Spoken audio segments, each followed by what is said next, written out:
Assalamualaikum warahmatullahi wabarakatuh. Perkenalkan, nama saya Muhammad Apardil Makmur dari kelas C dengan NIM 2209005010022. Baik, di sini saya akan melanjutkan penjelasan yang tentang UAS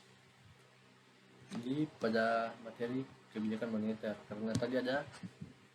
Karena aplikasi yang saya gunakan itu hanya bisa melakukan video selama 10 menit. Baik, saya akan melanjutkan tentang kebijakan moneter.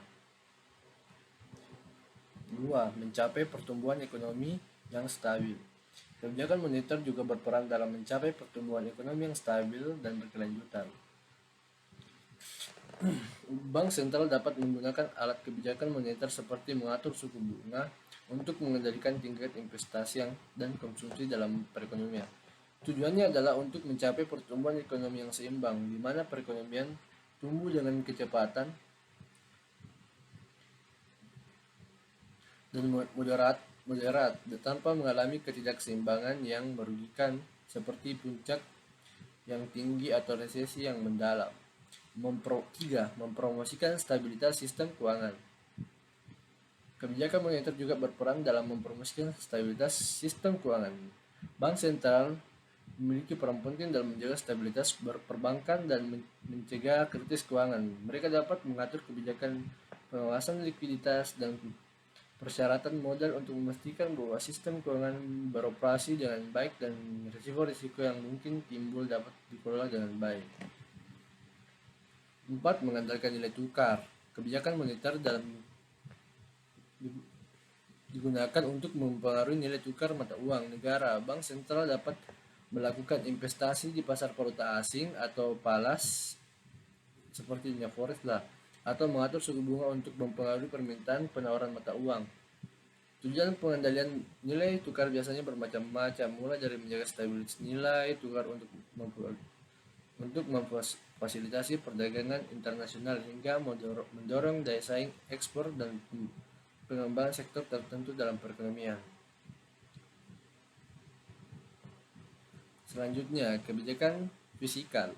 Kebijakan fiskal adalah tindakan pemerintah yang terkait dengan pengeluaran dan penawaran pemerintah serta pengaturan anggaran untuk mencapai tujuan ekonomi tertentu. Tujuan umum dari kebijakan fiskal adalah mencapai stabilitas makroekonomi. Salah satu tujuan utama kebijakan fiskal adalah mencapai stabilitas makroekonomi. Pemerintah dapat menggunakan kebijakan fiskal mengendalikan tingkat permintaan agregat dalam perekonomian, yang pada gilirannya dapat mempengaruhi tingkat inflasi, tingkat pengangguran, dan pertumbuhan ekonomi secara keseluruhan. Misalnya, pemerintah dapat mengadopsi kebijakan pengeluaran yang ekspansif dalam periode resesi untuk mendorong pertumbuhan ekonomi, menciptakan lapangan kerja. 2. Mempromosikan pertumbuhan ekonomi. Kebijakan fiskal juga bertujuan untuk mendorong pertumbuhan ekonomi yang berkelanjutan.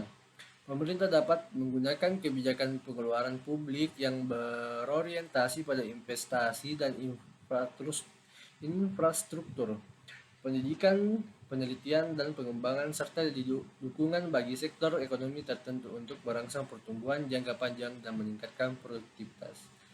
3. Membangun keadilan sosial. Kebijakan fiskal dapat digunakan untuk mencapai keadilan sosial dalam masyarakat. Pemerintah dapat menggunakan kebijakan pengeluaran untuk meningkatkan akses masyarakat terhadap pelayanan publik seperti pendidikan, perumahan, layanan kesehatan, dan perlindungan sosial. Selain itu, sistem perpajakan dapat dirancang dengan prinsip keadilan di mana individu atau kelompok yang mampu membayar pajak lebih tinggi untuk menduduki redistribusi pendapatan dan pengurangan kesenjangan ekonomi. 4. Mengatur defisit dan untuk publik. Kebijakan fiskal juga melibatkan pengelolaan defisit dan untuk publik. Pemerintah perlu menjaga keseimbangan antara pengeluaran dan penerimaan agar tidak terlalu bergantung pada utang. Baik, 5. Penerimaan pajak. Penerimaan pajak adalah uang diterima oleh negara dari wajib pajak sebagai kontribusi atas penghasilan, kekayaan, dan transaksi yang dilakukan oleh wajib pajak. Dan beberapa poin penting tentang penerimaan pajak, yaitu satu, sumber pendapatan.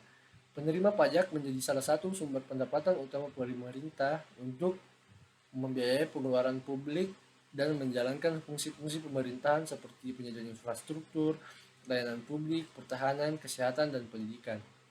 Dua, pengaturan ekonomi. Melalui kebijakan perpajakan, pemerintah dapat mempengaruhi perilaku ekonomi yang mengatur aktivitas ekonomi. Pajak dapat digunakan sebagai alat untuk mengendalikan inflasi, mendorong investasi, mempengaruhi pola konsumsi, atau merasakan pertumbuhan sektor-sektor tertentu dalam perekonomian. Distribusi kekayaan. Penerima pajak dapat digunakan untuk mencapai tujuan redistribusi kekayaan atau keadilan sosial. Pemerintah dapat menggunakan pajak yang progresif, di mana individu dengan pendapatan yang lebih rendah lebih tinggi membayar prosi